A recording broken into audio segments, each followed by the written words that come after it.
నమస్తే, welcome to big story. Lok Sabha ఎన్నికల నేపథ్యంలో అస్సాంలోని బీజేపీ ప్రభుత్వం కీలక నిర్ణయం తీసుకుంది. యూనిఫామ్ సివిల్ కోడ్ దిశగా అడుగులు వేయడం ప్రారంభించింది. అందులో భాగంగా ముస్లిం వివాహ విడాకుల నమోదు చట్టం 1935ని రద్దు చేయాలంటూ నిర్ణయించింది. ఈ నేపథ్యంలో ఇవాల్టి big story personal income.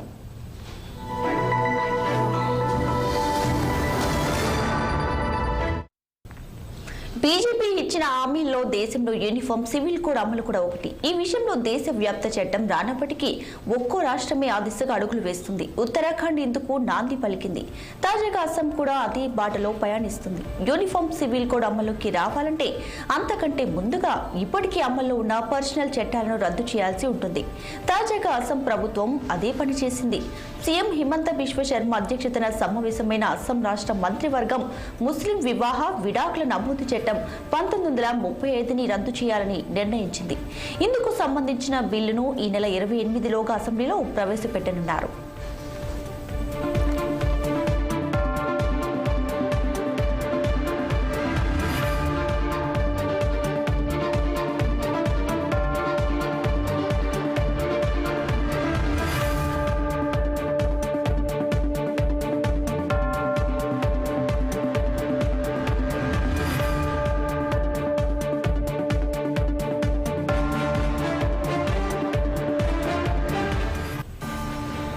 Assam ప్రభుత్వం తీసుకున్న ఈ నిర్ణయం దేశవ్యాప్తంగా సంచలనం కలిగించింది. కేబినెట్ మీటింగ్ అనంతరం అస్సాం సీఎం హిమంత బిశ్వ శర్మ ట్విట్టర్ వేదికగా స్పందించారు.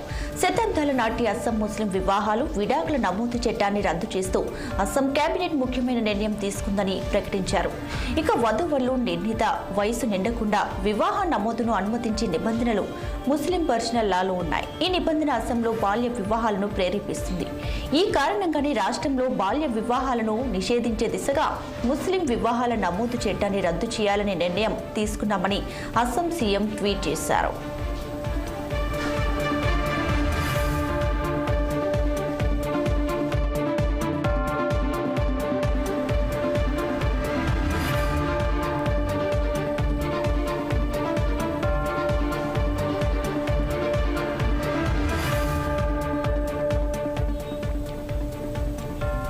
దేశంలో బాల్య వివాహాల సమస్య కొత్తదేమీ కాదు. సుమారుగా 1000 ఏళ్ల క్రితం దేశంలోకి విదేశీయులు చొరబాటు మొదలైన నాటి నుంచి కూడా బాల్య వివాహాలు జరుగుతూనే ఉన్నాయి. బ్రిటిష్ ప్రభుత్వ హయాంలోనూ బాల్య వివాహాలపై అనేక సంస్కరణ ఉద్యమాలు వచ్చాయి. అనంతరం కాలంలో దేశంలో బాల్య వివాహాలను నిషేధించారు. అయితే ముస్లిం పర్సనల్ లా కింద మాత్రం కొన్ని రాష్ట్రాల్లో ముస్లింలలో బాల్య వివాహాలు జరుగుతూనే ఉన్నాయి. ఈ నేపథ్యంలో సమాజంలోని అన్ని వర్గాల్లోనూ బాల్య వివాహాలను నిషేధించే లక్ష్యంతో అస్సాం ప్రభుత్వం కీలక నిర్ణయం అయితే తీసుకుంది. అస్సాం ముస్లిం వివాహాలు విడాకుల నమోదు చట్టాన్ని రద్దు చేసింది.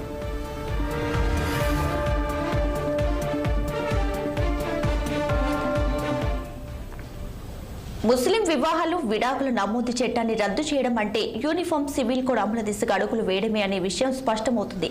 కేబినెట్ మీటింగ్ అనంతరం రాష్ట్ర మంత్రి జయంత మల్లాబార్వ మాట్లాడుతూ ఇదే విషయం స్పష్టం చేశారు.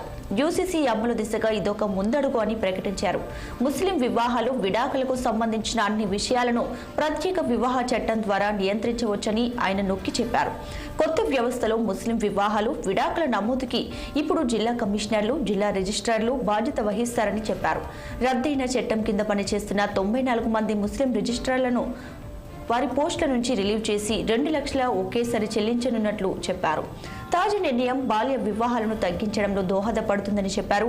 ఇకపై అన్ని వివాహాల రిజిస్ట్రేషన్లు స్పెషల్ మ్యారేజ్ యాక్ట్ ప్రకారమే జరుగుతాయని స్పష్టం చేశారు.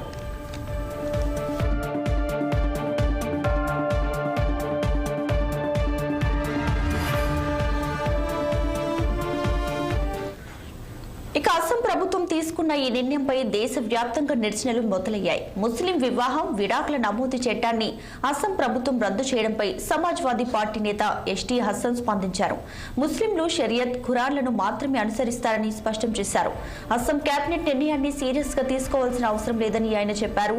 ప్రతి మతానికి సొంత ఆచారాలు ఉన్న విషయాన్ని గుర్తు చేశారు. 1000 ఏళ్ల నుంచి ఈ ఆచారాలు కొనసాగుతున్నాయని, ఇక ముందు కూడా కొనసాగుతాయని చెప్పారు. ఎన్నికలు వస్తున్నందువల్లనే బీజేపీ ఈ తరహా కుట్రలకు తెరతీసిందని చెప్పారు.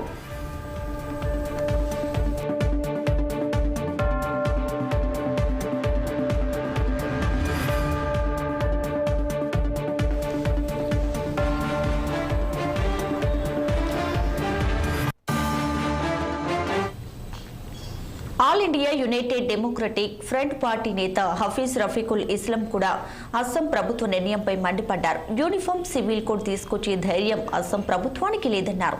ఎన్నికలు రావడం వల్లనే ముస్లింలను బీజేపీ టార్గెట్ గా చేసుకుందని విమర్శించారు. ఇక రాజ్యాంగ హక్కును రద్దు చేసే హక్కు ఎవరికీ లేదని స్పష్టం చేశారు. 2011 నాటి జనాభా లెక్కల ప్రకారం అస్సాం జనాభాలో 34% మంది ముస్లింలు ఉన్నారు. రాష్ట్ర జనాభా 3,12,00,000 కాగా అందులో 1 కోటికి పైగా ముస్లింలు ఉన్నారు. ఈ నేపథ్యంలోనే కొందరు ముస్లిం నాయకులు అస్సాంలో ఒక బీజేపీ అధికారంలోకి రాదని చెబుతున్నారు. బీజేపీ మాత్రం హిందువుల ఓట్లు సంఘటితమైతే తమదే విజయమనే ధీమాతో ఉంది.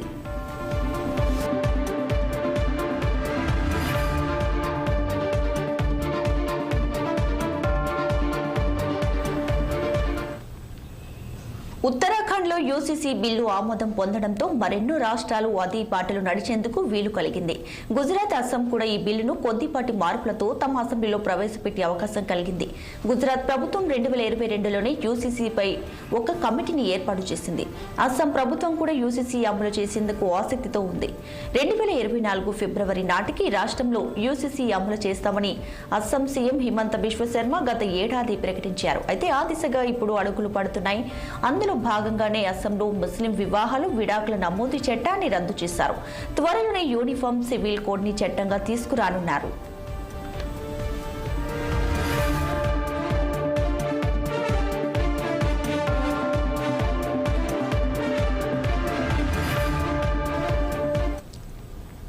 ఇకపోతే మహారాష్ట్ర విషయానికి వస్తే 2023లో బీజేపీ ఎమ్మెల్యే అతుల్ భత్కల్కర్ యూసీసీ గురించి ప్రస్తావించారు. 2023 జూన్లో ప్రధాని నరేంద్ర మోడీ సైతం మహారాష్ట్రలో యూసీసీ అమలు గురించి అడిగారు. ఈ నేపథ్యంలో మహారాష్ట్ర ప్రభుత్వం 9 మంది సభ్యులతో ఒక కమిటీని కూడా ఏర్పాటు చేసింది. మధ్యప్రదేశ్ విషయానికి వస్తే రాష్ట్రంలో యూసీసీ అమలు కోసం ఒక కమిటీని ఏర్పాటు చేయనున్నట్లు 2022లో బీజేపీ ప్రభుత్వం ప్రకటించింది. నాటి సీఎం శివరాజ్ సింగ్ చౌహాన్ ఈ ప్రకటన చేశారు. ఉత్తరప్రదేశ్ విషయానికి వస్తే అక్కడ యూసీసీని అమలు చేయడం గురించి 2022లోనే డిప్యూటీ సీఎం కేశవ్ ప్రసాద్ మౌర్య ప్రస్తావించారు. తాజాగా ఆయన దీని గురించి మాట్లాడుతూ సరైన సమయంలో తాము కూడా యూసీసీని అమలు చేస్తామన్నారు. అలాగే కర్ణాటక విషయానికి వస్తే ఈ రాష్ట్రంలో యూసీసీని అమలు చేస్తామని బీజేపీ తన మేనిఫెస్టోలో ప్రకటించింది. అయితే అక్కడ జరిగిన ఎన్నికల్లో బీజేపీ ఓటమి చవి చూసింది.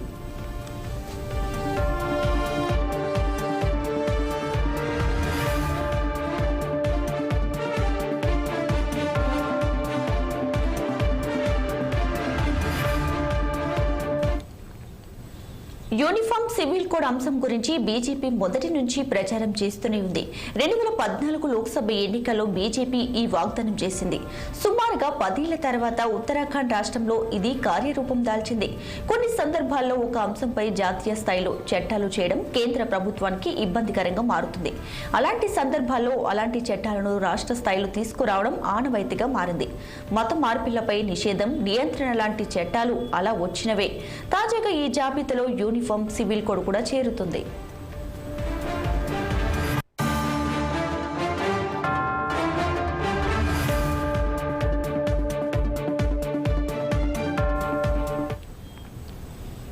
దేశంలో యూనిఫామ్ సివిల్ కోడ్ ప్రవేశపెట్టాలని బీజేపీ దశాబ్దాలుగా డిమాండ్ చేస్తుంది. ఇక ఉత్తరాఖండ్ విషయానికి వస్తే 2022 అసెంబ్లీ ఎన్నికల్లో ఈ అంశాన్ని మరోసారి బీజేపీ ప్రస్తావించింది. తాము అధికారంలోకి వస్తే యూసీసీ అమలు చేస్తామని ప్రకటించింది. అందుకే ఆ దిశలో అడుగులు వేసింది. ఈ బిల్లు రూపకల్పనకు సుప్రీంకోర్టు మాజీ న్యాయమూర్తి రంజనా ప్రకాష్ దేశాయ్ సారథ్యంలో 5 సభ్యుల కమిటీని నియమించింది. ఈ కమిటీ మొదట నిర్ణయించిన ప్రకారం 2022 నవంబర్ నాటికే తన నివేదికను సమర్పించాల్సి ఉండింది. అయితే పలుమార్లు ఈ కమిటీ నివేదిక సమర్పణ గడువును పొడిగించాల్సి వచ్చింది. 2023 జూన్లో ఈ కమిటీ తన పూర్తి చేసిందని కూడా ఉత్తరాఖండ్ సీఎం ప్రకటించారు. మొత్తానికి 2024 లోక్సభ ఎన్నికల సందర్భంలో యూసీసీ ఉత్తరాఖండ్లో అమల్లోకి రానుంది. తాజాగా అస్సాం కూడా అదే బాటలో పయనిస్తుంది. త్వరలోనే అక్కడ కూడా యూసీసీ అమల్లోకి వచ్చే అవకాశం ఉంది.